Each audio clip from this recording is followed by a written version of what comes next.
Good evening. In 3 weeks, voters in California's 7th Congressional District will select their next U.S. House representative. Incumbent Bera faces challenger Scott Jones. Tonight, a debate. Bera and Jones, starting now. The Bera-Jones 2016 California's 7th Congressional District Debate. Sponsored by Capital Public Radio, Folsom Lake College, KVIE Public Television, the Los Rios Community College District, and the Sacramento Bee.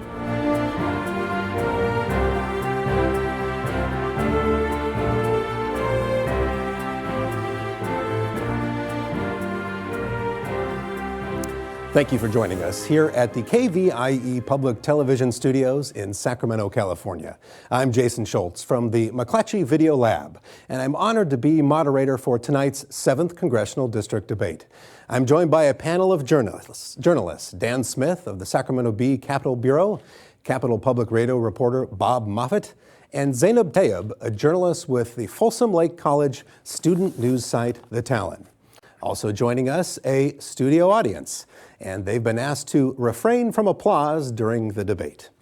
Beyond the television broadcast audience, welcome to those folks who are watching via the online live stream or listening by the radio.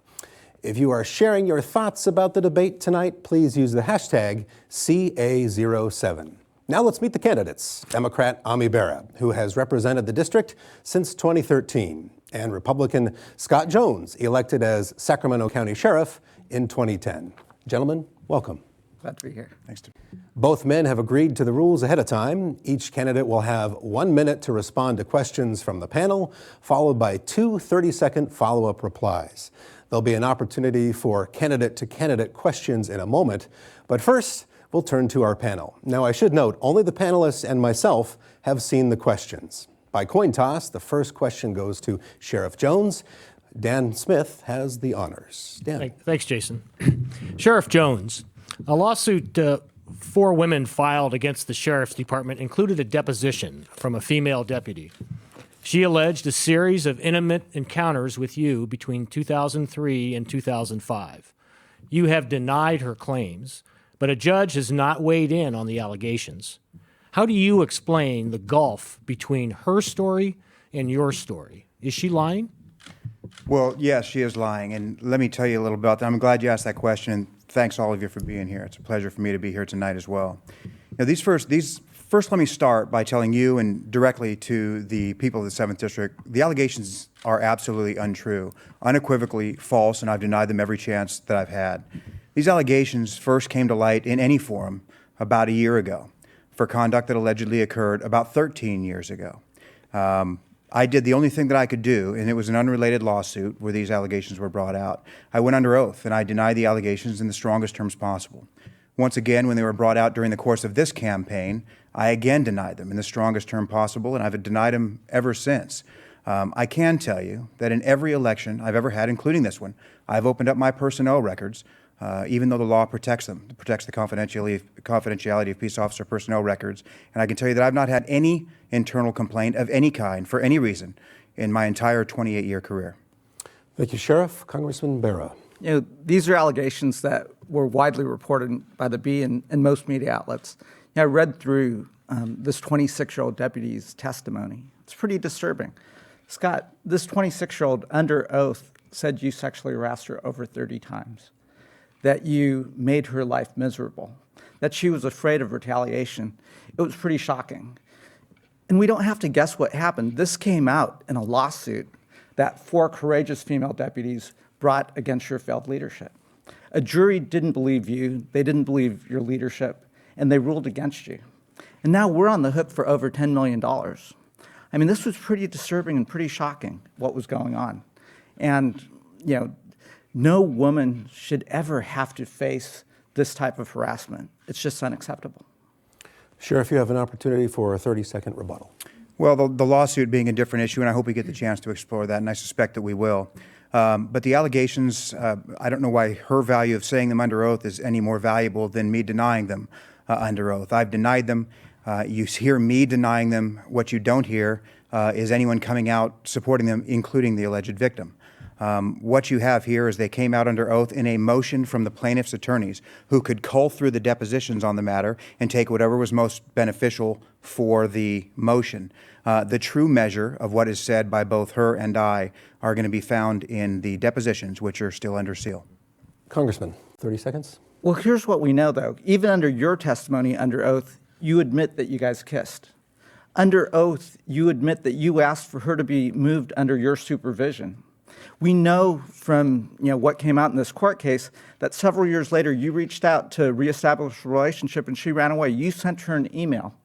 In that email, she responded to you saying she didn't want to have anything to do with you, that the relationship was toxic, that you took advantage of her at a vulnerable time of her life. I mean, it's pretty shocking. I don't believe you.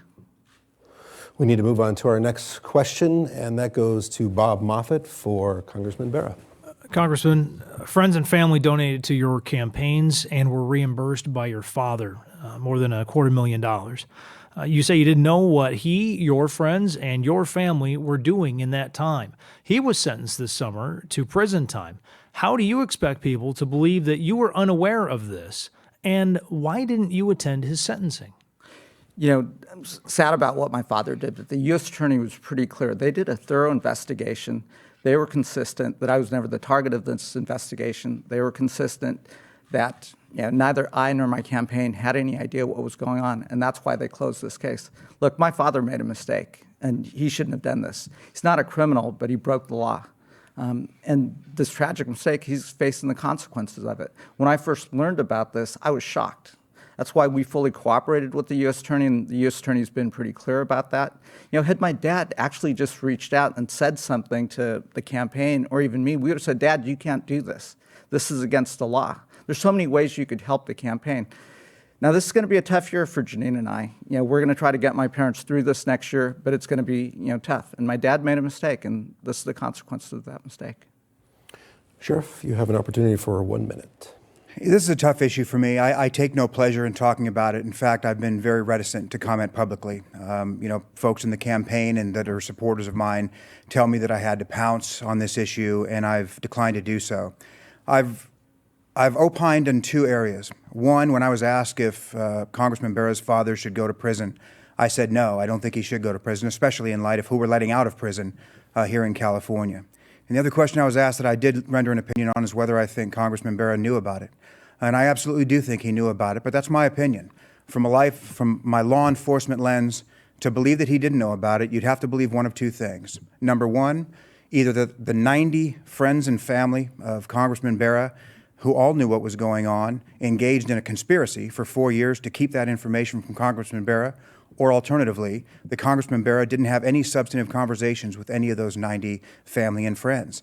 So as for me, that is what I base my opinion on. I simply do not believe he didn't know about it. Congressman, going back to Bob's original question, which was, how do you expect folks to believe that you didn't know about this? Look, I was shocked when the investigators approached us, and that's what we fully cooperated with the investigators. The U.S. Attorney's Office has been crystal clear that we fully cooperated with them. We gave them whatever access to whatever information we had. They're clear that neither I nor my campaign had any idea what was going on, and that's why they closed this investigation. Again, this is sad. My dad made a mistake. This was a grave mistake, and he's facing the consequences. And this is going to be a tough year for our family.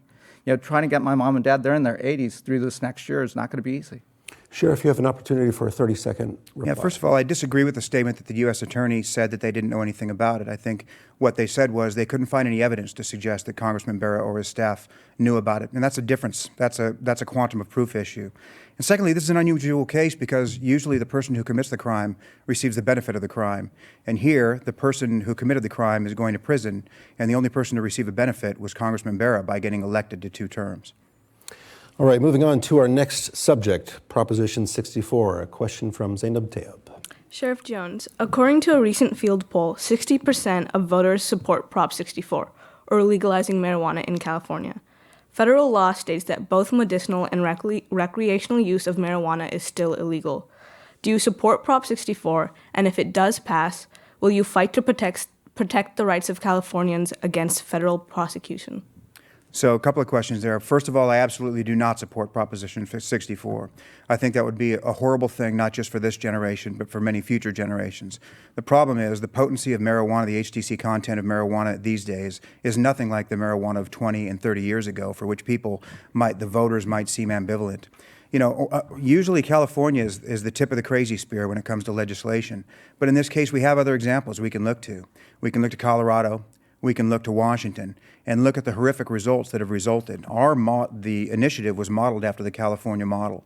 And if you look at the increased incidence of emergency room visits by young people, if you look at the increased incidence of driving while under the influence of marijuana, all voters have to do is see what happened in Colorado to predict what's going to happen here. But because of the population on a much grander scale, one of the immediate problems of this initiative, there's no dosage. A dosage could be an eighth of a cookie, but it takes an hour or two for the marijuana to take effect. So children are eating the entire cookie before they ever feel the effects of it, and they overdose. Congressman Bera, Prop 64, support? Zeyneb, thank you for your question. You know, on the issue of medical marijuana, as a doctor, certainly supportive there. You know, for end-of-life care, we've used it for folks with chronic disease. With regards to legalization, I do have some public health concerns, you know, in terms of addiction, et cetera. That said, part of your question, Zeyneb, was if the voters passed Prop 64, would I be in support of it? Yes. I mean, it's up to the voters to decide, and we should honor what the voters recommend. But I do have some concerns about, you know, the addiction potential here. I mean, I guess I got a little time. What I do worry about, though, is the criminalization of folks who have filled our jails because of possession of marijuana. I do think we ought to do criminal justice reform. Second part of that question, Sheriff, was would you fight to protect the rights of Californians if it does pass, if you're in office? First of all, I'd say there's no one in my jail for possession of marijuana, number one. Number two, we are a nation of laws, and I've spent my entire life enforcing laws. So clearly, if it were to pass, I would enforce that law. I wouldn't try and not enforce the laws that was passed by the voters. Congressman, same question to you. Would you enforce it as well? Yeah, I mean, this is up to the voters. That's why we have ballot measures like this. And if the voters pass it, then the voters have spoken. Very good. Thank you, gentlemen. Let's move on to national security and Dan Smith. Congressman Bera, we asked some of our readers for questions, and Stephen McKinney of Orangevale wanted to know, why did you support the Iran nuclear deal, and why did you vote to allow cash payments to Iran, which could be used to underwrite terrorism?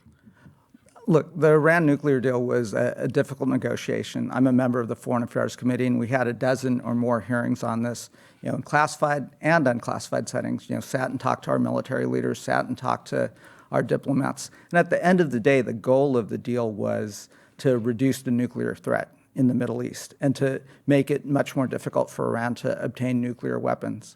I supported it because, you know, most of the experts have suggested that at least for the next decade, even if those that are opposed to the deal, it would reduce the nuclear threat in the Middle East. And, you know, you've got to take tough votes at some junctures. I knew I'd be getting attacked, as I have been on television, for a tough vote like that, but it was the right vote. We don't want to get into the middle of another war in the Middle East. So it was the right vote. It was a tough vote. But it was a vote that, you know, even folks like former Secretary of State, General Colin Powell, said, look, it's a pretty good deal. Sheriff Jones, your opportunity. Well, if those were the stated goals of the Iran deal, we miserably missed on both counts. We've done nothing but put off the inevitable and allowed them, Iran that is, to achieve nuclear weapons capability at the end of this deal. But, you know, the best predictor of future conduct is past conduct. And I don't know why we all of a sudden could treat Iran like a friend, like they're going to make good on their promises. They haven't done it. They were under severe sanctions that were working, by the way, so they've obviously not followed the rules up to this point. And even since the deal, look what's happened. I mean, they've fired off missiles. They've fired off missiles that say Israel must die. They've done drive-bys that their state-sponsored terrorist actors have fired missiles at our battleships. These are things since they've signed the deal. They are never going to comply with the deal, number one. And number two, this is a horrific deal, perhaps not for the next 10 years, although I doubt that very seriously, but certainly for the next generation that's going to have to clean up the mess this made. And I believe the second question, I hope we get a chance to explore it, was regarding Royce's bill that was out of Congressman Bera's own committee. Congressman, the sheriff calls it a horrific deal. You have 30 seconds to Look, as one of the members of Congress who voted to ratchet up sanctions, the goal of sanctions was to get them to the table. Now, the deal wasn't perfect, but it was a deal that was in front of us. And the goal of the deal was to reduce the nuclear threat. Now, that's not the same as saying Iran is acting as a responsible actor in the Middle East. I mean, they continue to do bad things.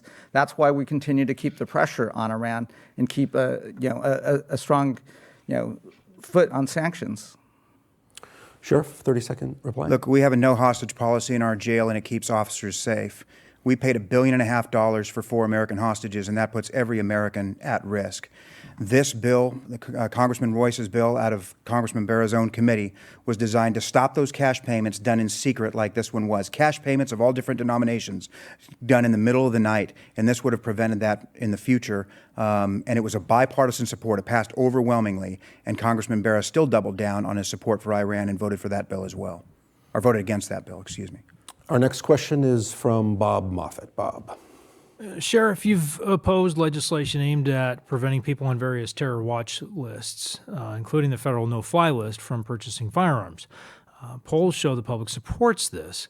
You've suggested Congress should develop other strategies to stop terrorism. Why is the no-fly legislation such a bad idea, and what anti-terrorism steps would you push?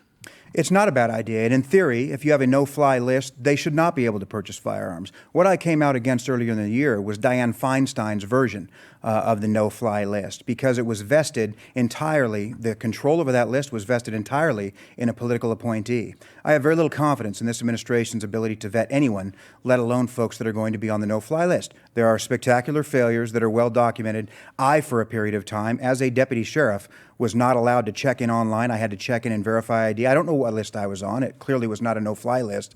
But again, by the same inexplicable reason, I was let off that list. There are enough oddities and incorrect results from that list. I would want to see a better list. Theoretically, if you're on a no-fly list, you shouldn't be able to purchase a firearm, but I want to see a proper no-fly list, not one that is haphazard and under the control of a political appointee. Congressman. Simple legislation. If we're not going to let someone get on an airplane, we ought not to let them go buy a firearm. No fly, no buy. That's why we had the sit-in actually on the House floor. Let us vote on that, because we know the overwhelming majority of the public cares about this and supports this. Someone may inadvertently get on a list, but there's mechanisms by which to get off that list. And this ought to be about how do we protect our community? How do we make sure guns don't end up in the hands of the wrong folks? And again, no list is perfect, but this is a pretty good list. If we're not allowing you to get on an airplane, why would we let you go get an assault weapon? It just doesn't make any sense. Sheriff, the second half of that question was, what anti-terrorism steps would you push? You have 30 seconds. That's a loaded question, because I don't think we're doing anything to fight terrorism. We have abdicated our leadership role in this global stage on every issue, including the fight against terrorism. I hope we get to explore that a little bit further. But we have to win the war against terrorism. It doesn't mean we have to do it alone, but we have to be a leader in this fight against terrorism and take it seriously. Hey, get me a better list and a better piece of legislation, and I'll support it. Congressman? Tell that to the 600 special forces that are right outside Mosul right now helping fight terrorists and eliminate ISIS and retake Iraq, helping the Iraq forces. We have men and women that are out there every day. So when you say we're not doing anything to fight terrorists, you're insulting those folks. We have folks in Homeland Security and the FBI and our national intelligence community. Don't insult them. They have a hard job. It's not going to be easy. But what we have to do is certainly work overseas. But here at home, we've got to do a better job fighting the lone wolf terrorist as well. Let's move on to our next question from Zeyneb. Zeyneb. Congressman Bera, the Obama administration accuses Russia of trying to interfere with the U.S. election through cyber attacks. The flip side is the U.S. government would like an encryption key to see any data in my phone. What should the U.S. response be to foreign countries hacking our information? And should the U.S. government have the ability to hack citizens' data? So that's a great question. First off, we have to take the cybersecurity threats very seriously. What Russia is doing, and I don't think we have to guess because our intelligence folks have said, it's pretty clear that Russia is doing this, is a cyber attack against us. It's espionage. We have to fight back with the tools that we have. That's different than what we do with our own citizens here. We need to have a robust debate about, protecting ourselves versus, the privacy. We don't want to trample on the Constitution with our privacy and so forth. So only under, this worst of circumstances, when there's an imminent threat, should our personal privacy and the Constitution be trampled. And following up on our question, do you have specific ideas on what the U.S. response should be to Russia? I think you have to have a proportional response. I mean, you have to send a message back to Russia that this is not okay, particularly because it does seem like there's direct evidence that they're trying to interfere with the presidential election. Sheriff, you have a minute to reply. Thanks. Well, the Sacramento Sheriff's Department's the regional host for the High-Tech Crimes Task Force, so we are fully aware of the threats that are out there. And it is a growing threat. In fact, it's been identified, I think, by the FBI as the #1 emerging global threat is internet crime and hacking and things like that. We have to fight it. We have to draw our lines in the sand, but once we draw our line in the sand, we have to be prepared to back it up, whether it's with sanctions, whether it's with reciprocal sort of stopping visas, stopping travel, whatever we have to do, we have to stop it. And I don't remember the first part of the question. I'm sorry. The first part was regarding Russia and what the response would be. The second part is how do you balance privacy concerns about you? Thank you. I appreciate that. And it's always, I agree with Congressman Bera. It's a robust discussion. It's not an easy answer. It always is a balance between the emerging threats that are ever increasing in technology and law enforcement's ability to be able to respond to those balanced against people's privacy. I suspect if it were before 9/11, everyone would object to having to take their shoes and socks off, but we live in a different world now. So that's an ongoing discussion. Congressman, you have 30 seconds. So the cyber threat's very real. Talking to the leaders in our armed forces, they're having a hard time actually hiring the folks within the government who have those special talents. We recently introduced a bill called Tech Corps to help minimize the cost of college for folks that are getting these critical skills. If they come work for the government in these critical areas where we can't hire folks, we will help defray and make college free. So it's a bill that we've introduced. We hope it passes. But we've got to get that talent in the government as well. Sheriff Jones, 30 seconds. Yeah, and I just wanted to address the part about the presidential election. I don't care what the purpose is for or who's doing the hacking. It's illegal, and it needs to be stopped. So it has no place in partisan politics on either side. It is what it is, and it's a crime, and it should be addressed as such. All right, let's move on to our next question from Dan Smith for Sheriff Jones. Sheriff, what would you do to overhaul the nation's immigration policy? And specifically, I think what we want to know is, do you agree with Donald Trump's plan to build a wall on the Mexican border? That's a great question. I think most of you probably know that the catalyst for me even running for Congress was that one of my officers and a Placer County deputy was killed by someone that was been removed from this country on 4 prior occasions. And that started me on a journey that's led to this stage tonight. So we absolutely need to resolve the immigration problem once and for all, not just deferred action or amnesty for a piece of them with each administration once and for all. You do that 2 ways, 2 separate issues. Border security, you have to have absolutely secure borders. It does not mean a 2,000-mile wall. It does mean a combination of people there to enforce it. It does mean some fencing and technology. But there has to be absolute consequences for entering our country illegally. It's not unreasonable that our country should know who's coming into and leaving our country. I don't think that's unreasonable, and every other country has that. That should be our standard once we get a meaningful immigration reform. And the folks that are here, the undocumented population that's here, I would advocate, as I've always advocated for, a pathway to legal status for each and every one of them if they can pass a background check. Congressman? The starting point would be a comprehensive immigration bill. I was co-sponsor of a comprehensive immigration bill that was bipartisan in the last Congress. It passed the Senate overwhelmingly with over 80 votes, again, bipartisan.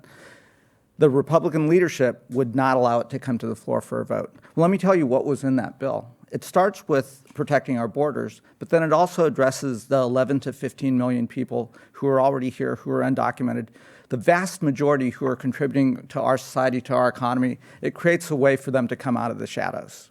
It also then addresses a way to get the best and brightest to come here get their education, build their companies here. That's what we ought to do. So I would go back to that comprehensive immigration reform bill. Again, it's got broad support. You hear Senator Lindsey Graham, who's a pretty conservative Republican senator, saying, in this next Congress, we ought to start there. It's one of Secretary Clinton's priorities.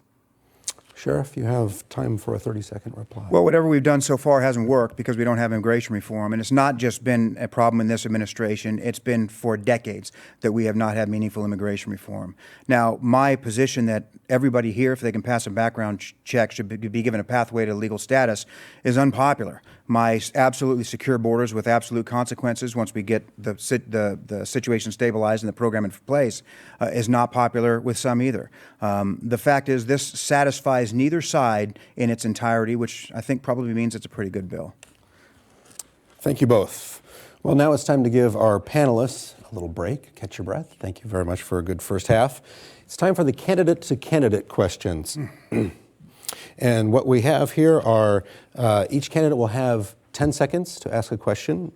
Sheriff Jones gets to go first. The answer is 60 seconds for an answer and 30 seconds for a rebuttal. So let's start with Sheriff Jones. Congressman, over the last 4 campaigns you've run for Congress, you've been very negative and viciously attacked your opponents. On November 9th, are you going to look back, whether you win or lose, and be proud of the campaign that you've run? Campaigns are about choices. They're about the candidates that are running and the ideas that we have, but they're also about the character of the individuals that are running as well. This is difficult. I heard you talk about this in the B. You didn't expect it to be as hard as it is. It's got to be hard. We're running for one of the highest offices in the country. We're making critical decisions about whether we send our men and women into harm's way. So it's got to be hard. But the voters that are out there have a choice. And when they're choosing who they're going to elect as their representative, it's going to be about character and it's going to be about our track record. And I'm proud to stand behind my track record, the thousands of people that we've helped here, the fact that I'm working to try to break the gridlock in Congress, working across the aisle to pass bills. This is about moving this country forward, not Democrats and Republicans. But again, campaigns are about choices. Sheriff, you have an opportunity for a 30-second rebuttal. Sure. I think it's important to educate the voters about the different types of commercials that come on board. We have the commercials that we approve, that we pay for, that's I'm Scott Jones or I'm Ami Bera and I approve this message, and folks that put out commercials on our behalf that we have no control by law over what the content is. I've committed early on that all of my money, all of my commercials, when you see I'm Scott Jones and I approve this message, there will be positive messages talking about issues. And I can tell you, for me, on November 9th, whether I win or lose, I will be extremely proud of the campaign that I've run. Congressman, now your opportunity to ask the sheriff a question. Scott, in 3 weeks, we're going to make one of the most important decisions. We're going to pick the next president of the United States. It's either going to be Donald Trump or Hillary Clinton. Who do you want to support as the next president of the United States? Well, I think I've been clear over the last couple of weeks that I've departed my support for Donald Trump. And let me talk about that for just a minute. I've taken a lot of heat for the last year because I said I would vote for Donald Trump. I never endorsed him, and I've come out publicly against him in various issues that we've had in opposition. But I think I'm not alone in America with, no matter which candidate you choose, whether it's Hillary Clinton or Donald Trump, there's going to have to be a certain amount of nose-holding when you go to the polls. I think the polls suggest with the high negatives that we have to, in our own minds, separate the character of the candidate with the policies that they will advance once they get into office. And for that reason, and that reason alone, I've been able to overlook the character deficiencies in my candidate, Donald Trump, until recently. And what's changed recently is that the video that captured a conversation on that bus and the allegations that have come out since, whether true or not, and I'm not making a value judgment, and I'm not telling anybody else how they should vote. But for me, as it finally touched my law enforcement lens and he was talking about things that we have arrested people for, I have no discretion. I had to depart from him at that time. Congressman, you have an opportunity for a 30-second reply. Look, it didn't take me a year and a half to understand Donald Trump's character did not make him fit to be president of the United States. So when he was insulting Gold Star families, a family that lost their son protecting our country, that wasn't enough. When he was making fun of disabled people, that wasn't enough. When he was, making comment after comment disparaging women, that wasn't enough. This guy doesn't have the character to be president. It was only a few weeks ago when his poll numbers tanked, and you saw your poll numbers tank with him, that you actually came out against him. All right, we need to move on. Thank you, gentlemen, for the candidate-to-candidate questions. That's the format of the debate. Only one rebuttal on those questions. Now we're going to touch on the economy and turn it over to Dan Smith. Dan. Thanks. Congressman Bera, the Clinton tax plan calls for increases to high earners. The Tax Policy Center has estimated it could raise $1 trillion over the next 10 years, but it would have no impact on 95% of American taxpayers. Do you support her plan? And don't you think it's time that middle-income taxpayers got a tax break? Absolutely. So if you look at who's suffering and falling back, it's the middle class. So we have to have tax policy that not only addresses the massive income inequality, but also starts to rebuild a path to the middle class. That starts by reinvesting in ourselves, reinvesting in our schools, reinvesting in making sure those that want to go to college can afford to go to college, but then also when they get out there that they're able to find jobs and pay it forward. Now, there's a small segment of the population that's done really well. How do we get them to pay their fair share as well? Again, that's what the country's built on. How do we pay it forward? The middle class hasn't had a big tax break in a while. The other thing that we have actually talked about with Republicans and with Speaker Ryan is how do you do comprehensive tax reform? How do you address business tax issues, but then also how do you address a real convoluted individual tax code in a way that allows us to address income inequality?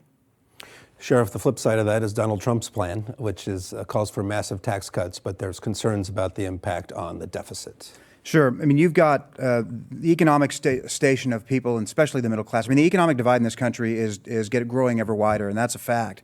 And that's because the middle class is disappearing. The middle class needs relief. Look, I'm middle class. My family, all my friends are middle class, and I get it. And when I talk to people, that's the second most thing they're worried about aside from their personal safety.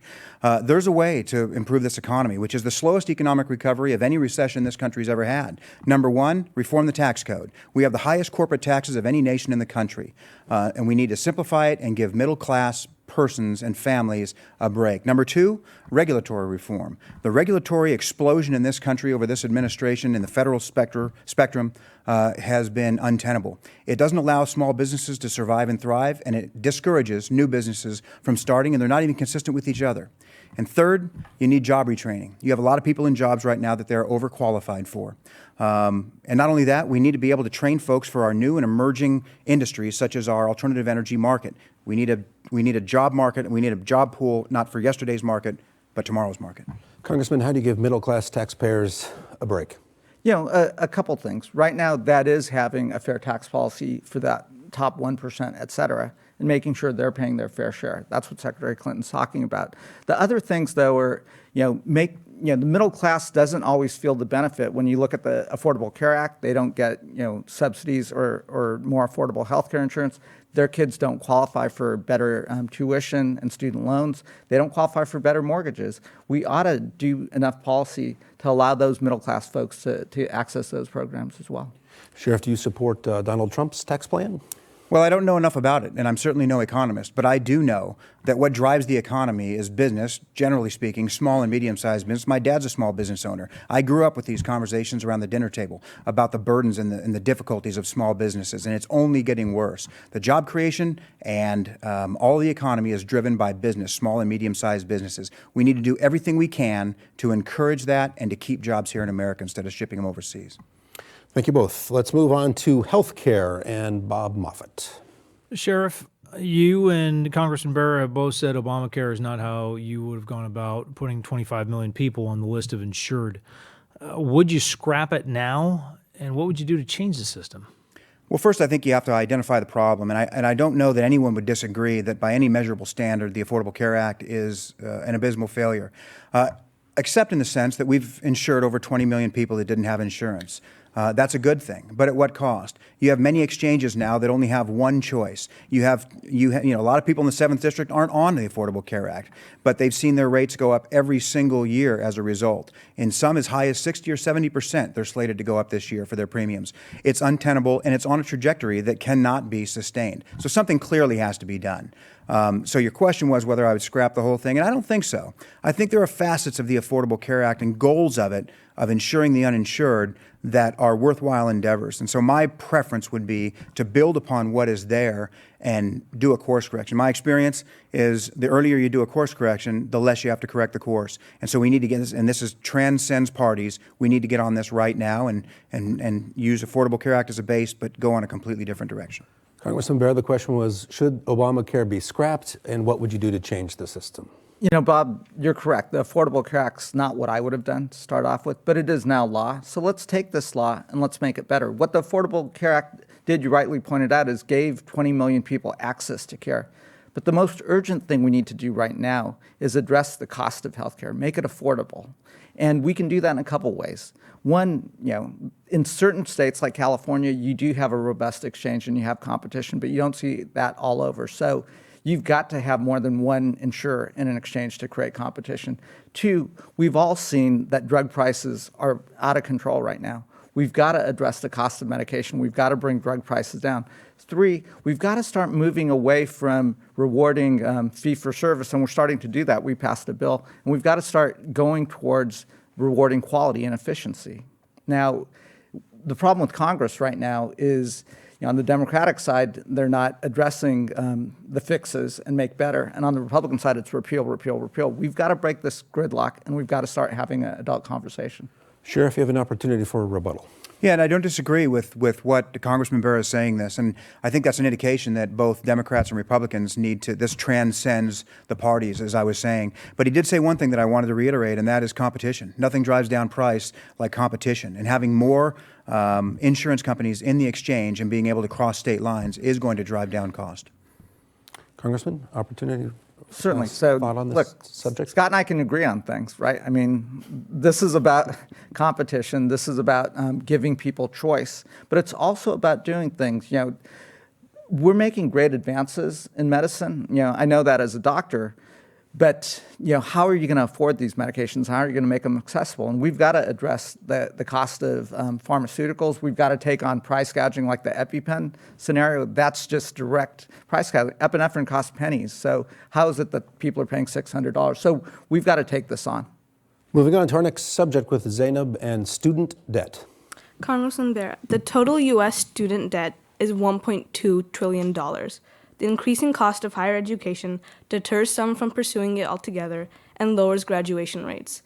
What would you do to alleviate the financial strain on young adults immediately following the completion of their chosen degrees?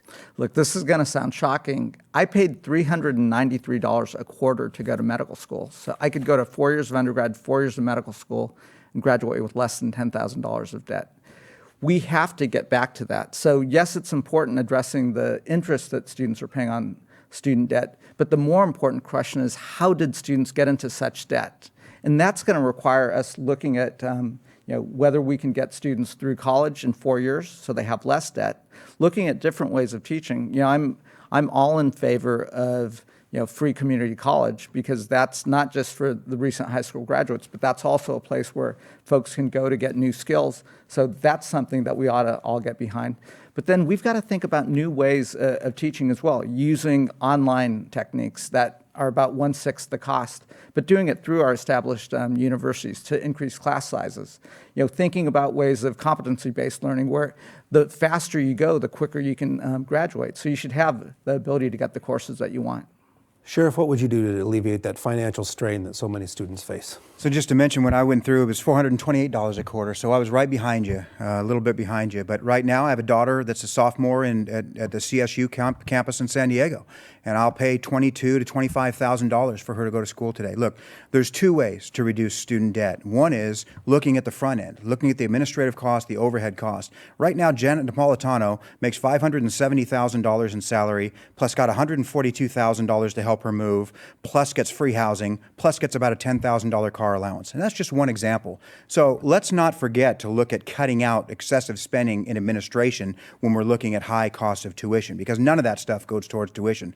But on the back end, you have student debt, and you have to look at that as well. It would be my preference to be able to have your college debt payments once you get a job and get established. Have the payments to repay your college debt be tax deductible to be able to alleviate that burden somewhat for someone that goes through. Congressman, what about that idea? Yeah, I'd be supportive of that. I'm supportive of what President Obama's put out there, that your ability to pay debt and what you pay back should be tied to your salary. So the more you make, then the more you can pay back. I also think we ought to address the cost of tuition and bring it down so you guys aren't graduating with so much debt. This is about paying it forward. The fact that I didn't have that debt allowed me to be a doctor, to be a primary care internist, and allows me to pay it forward. So we ought to be paying it forward into your generation. That's an investment that you'll pay back. One last opportunity to address this subject, Yeah, it may be politically unpopular, but the problem with free education is it doesn't occur in a vacuum. Somebody pays for that. So if half the people that are going to college go for free, that means it's going to double the cost for everybody else that's going to college. So for people like me, for example, I'll be paying $45,000 or $50,000 for each of my 4 kids to attend 1 year of school. So while it's easy to say that people should be able to graduate debt-free, you really have to take a look at it. It doesn't occur in a vacuum. These things, the money has to come from somewhere, and therein lies the rub. Our next question comes from Dan Smith. Sheriff Jones, there's a growing scientific consensus that rising temperatures linked to the burning of fossil fuels have intensified California's drought. Melissa Romero of Sacramento asked us to ask you, what will you do in Washington to fight climate change? Climate change is, human-caused climate change. Those are huge political buzzwords. They're political topics, and they have created a lot of discussion. But I prefer to look at it as in terms of what the consequences are. So in other words, whether climate change exists, doesn't exist, and to what extent that humans are impacting that, it really doesn't matter because the goals to try and mitigate the effects of climate change are worthwhile, to reduce our carbon footprint, to reduce our dependency on petroleum products, to reduce our human footprint on this planet, and to create cleaner, safer energy sources for generations to come. So I would support all of those for those purposes. Very good. Let's move on. Congressman. Right. Climate change is real, right? All we have to do is look at the temperature. Every year it continues to go up. Let's just look at the mountains. We've lost our snowpack, and we're in the midst of this huge drought. So we've got to get ahead of this. So let's acknowledge and admit climate change is real so we can start debating what we can do to mitigate climate change and reduce it and hopefully one day turn this back. It is a real issue. And again, when we talk about the drought, that's real. When we talk about these wildfires that are now the new normal that we see every year, that's because of climate change. So we could do a couple things. One, let's start moving in a smart way towards renewable and cleaner energy sources. That'll create a whole bunch of jobs, and we're seeing it start to spur the economy. I support Secretaries Clinton and President Obama's move in this direction. It'll create a whole bunch of jobs. There's no reason we can't be the superpower for clean energy. Sheriff, opportunity for a rebuttal? Yeah, I don't disagree, but I think it's worthwhile to point out that everything should be about balance, and it can't be at the expense of what human beings on the planet need right now. So while I support certainly renewable and cleaner energy sources, I also do support our coal and our petroleum and our natural gas, using those resources as well as we move towards a new cleaner energy paradigm. Very good. Let's move on to public safety and gun control. Bob Moffett. Congressman Bera, you've been critical of the number of concealed weapons permits that have been issued by the sheriff. If your daughter is at school and a gunman walks onto campus, would you rather have someone on campus with a concealed weapon permit, or would you rather wait for the local police officer to arrive? I'd rather have the law enforcement folks who have gone through the training on campus take care of it. I worry about someone having a concealed carry permit, pulling out their gun and start shooting, and what's going to happen there. But the issue of community safety and gun violence is broader than that. I think about this as a clinician. The one thing we ought to do, and this is a problem in Congress because they won't let the CDC go out there, collect data, and study, what is the impact of concealed carry permits. Maybe it does make us safer. Maybe it doesn't. But we ought to be studying it to see what that net impact is. What is the impact of laws like the assault weapon ban or ban on extended clips? We ought to be studying it. Right now, Congress, particularly the Republicans in Congress, will not let us pass a bill to allow us to collect data and allow the CDC to study that data. Fortunately, California stepped up to the plate. The state legislature has allocated $5 million, and UC Davis is going to start doing that study, and we've got some of the best doctors and scientists here locally. So let's actually do what we need to do to keep our community safe. Sheriff, you've issued 8,000 concealed carry weapons permits in Sacramento County. Would we be all safer if we all had guns? Well, 8,000 people will be safer. But let me tell you, a lot's been made over the last 6 months. Really nothing over the first 5 years of my tenure, but certainly a lot's been made over the last 6 months of the quantity of CCWs I issue. So it might lead someone to conclude that I just want to put a gun in everybody's hand. Nothing could be further from the truth. I mean, last year our department took 400 guns, over 400 guns, out of the hands of bad guys. That's a strong interest of mine, out of the hands of bad guys. But look, I screen everybody and vet them as well as I can. They have to demonstrate a proficiency with their weapon, a knowledge of the law. They have to go through courses and safety, much like a driver's license. You have to demonstrate all of those things to get a driver's license. And then if you depart from that continued course of good decision-making or conduct, then your driver's license can get revoked, and I will revoke them as well. I'm one of the few, I think, sheriffs in the state that continue to monitor folks for continued good decision-making after they get their permit, which is why we revoke so many.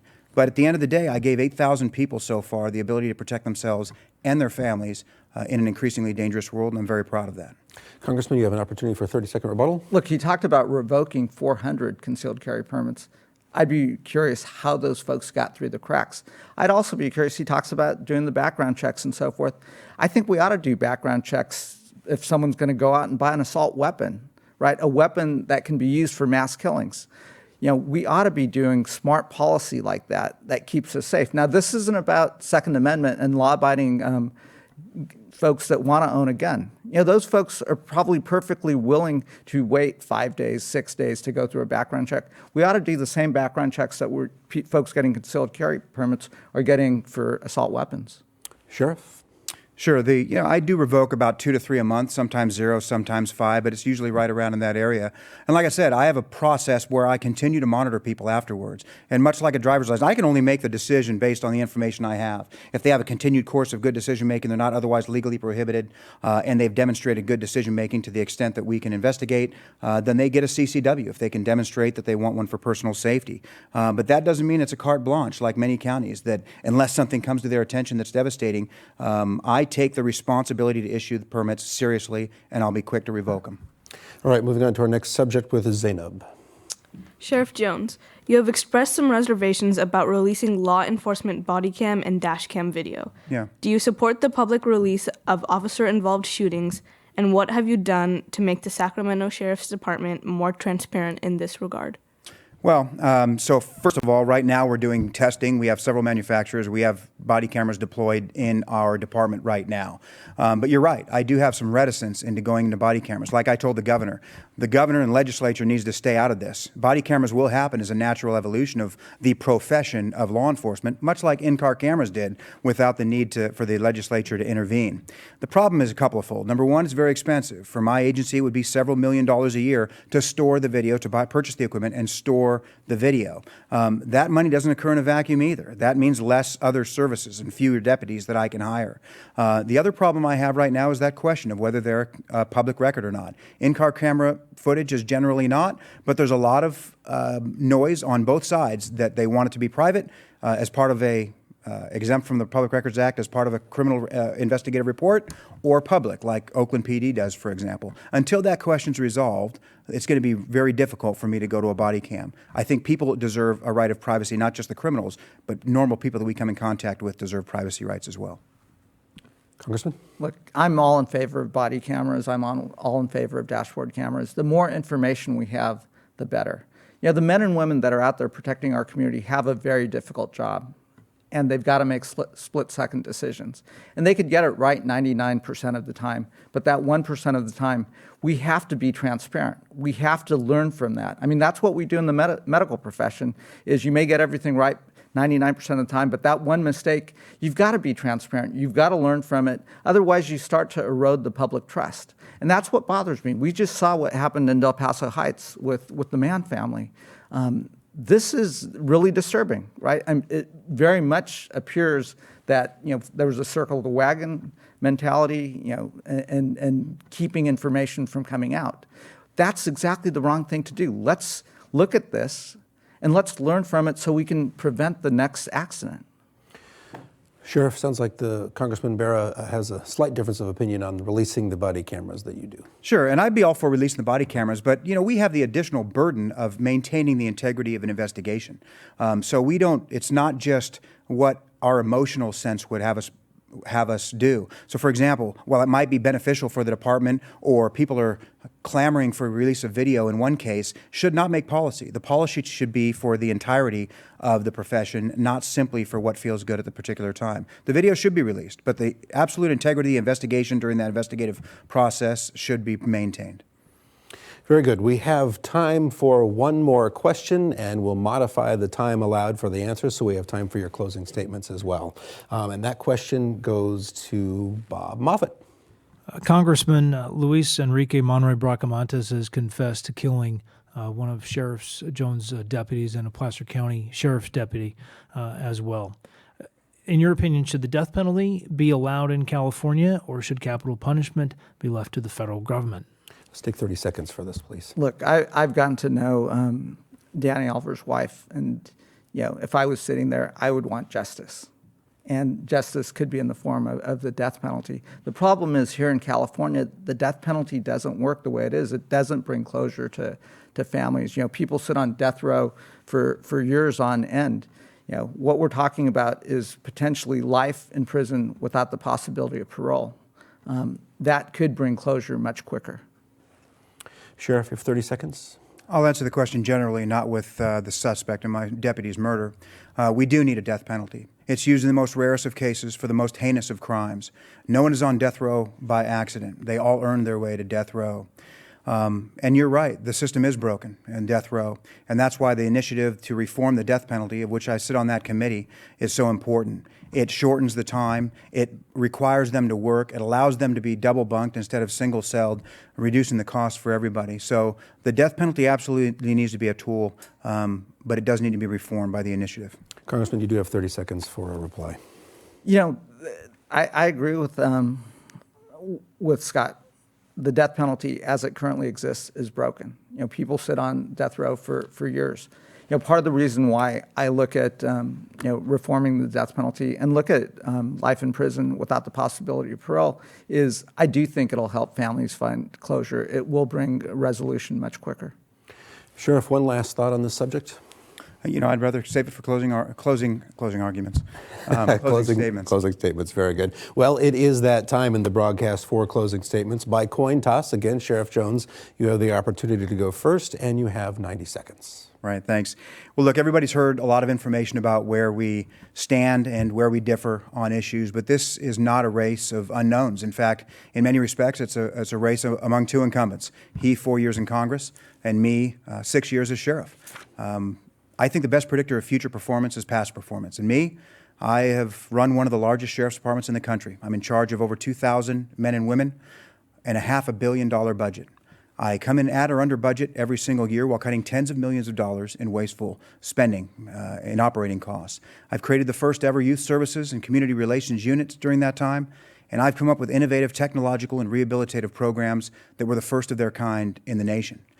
And during that time, I used my political platform as a voice to stand up as an independent voice for what is right and what is best for public safety, against the legislature and against the governor and even against the president when necessary. And during that time, Congressman Bera has not enjoyed that much success. In fact, he's never gotten a bill out of the committee, which is a first step in the legislative process, including the committees that he sits on. I believe that the best predictor of future performance is past performance. I have a demonstrated record of success and leadership in the Sheriff's Department that I will take with me to Washington. So with that, I want to thank KVIE for hosting, and I certainly want to thank our sponsors for asking the questions. I also want to thank my wife and daughter who are in the audience and my 2 sons who missed football practice to be here. I look forward to earning your vote on November 8th or before. Thank you very much, Sheriff. Congressman Bera, 90 seconds. I want to thank the panel. I want to thank the moderator. Those watching at home, thank you, and those here in the audience. Campaigns are about choices, and there's 2 clear choices in this campaign. The sheriff talked about saving money, but what about the $10 million in lawsuit that we're on the hook for? 4 female deputies brought a lawsuit against your failed leadership, and a jury didn't believe you, and they ruled against you. Now we're on the hook for $10 million.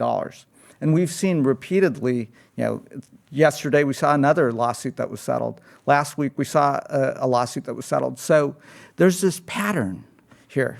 Now, I'm proud of the 4 years that I've served as your member of Congress and the 21 years that I've been a doctor serving our community. What we've accomplished here is pretty remarkable. We are trying to break through this gridlock in Washington, D.C., get Democrats and Republicans working together. I'm the Democratic co-chair of the Problem Solvers Caucus. We've grown that caucus to close to 100 members of Congress, Democrats and Republicans. We want to work together. I'm also really proud of the work that we've done here in the district. That's where our focus has been. We've helped nearly 7,000 individuals, seniors, veterans, others, get Social Security benefits, VA benefits, Medicare benefits. We've helped people recover almost over $3.5 million. That's what this is about. It's about making a difference in people's lives. Now, it's been an honor to be your member of Congress for these last 4 years. It would be my honor to have your vote on November 8th. Thank you. Congressman, Sheriff, thank you so much for sharing your views with us tonight. We covered a lot of ground. I'm quite sure you at home would agree. And thank you, of course, to our studio audience for remaining quiet this entire time. We certainly do appreciate it. If you want to applaud right now, now is your chance.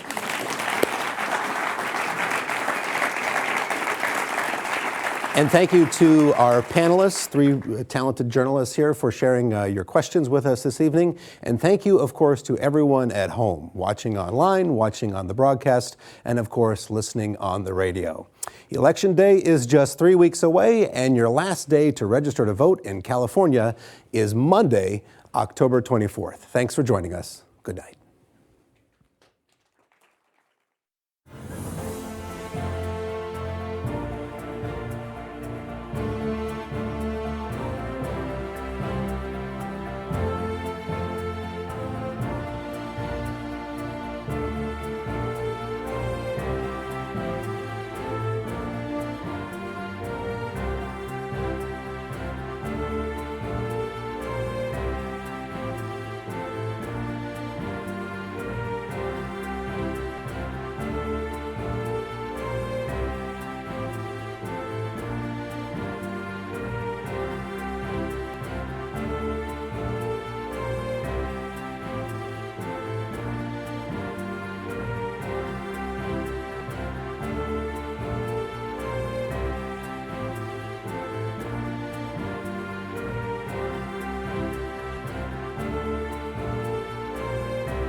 Tonight's debate was brought to you by Capital Public Radio, Folsom Lake College, KVIE Public Television, the Los Rios Community College District, and the Sacramento Bee.